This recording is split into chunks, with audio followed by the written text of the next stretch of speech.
Hello guys and welcome to How to Socials. In this video I'm going to show you how to send or receive money on Cash App. So let's start. First open the Cash App. This is the home screen of your app. Here you will see two buttons at the bottom of the screen, one saying request, another saying payment. Now enter the amount you want to pay or receive. And if you are to send money, then tap on pay on bottom right corner. Now you have to enter the name or cash tag or phone or email number of the person you want to send to. Then you can add a note. When you are done, tap on pay on top right corner and you will proceed to transaction. Now let's see how you can receive payment on Cash App. Let's go back.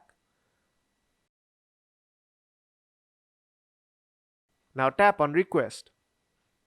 Just like before, you have to enter the name, cash tag, phone or email number of the person. Then you can also add a note. When you are done, tap on request on top right corner. And that's how you can send or receive money on Cash App. So if this video helped you out, then don't forget to leave a like. And see you in the next tutorial.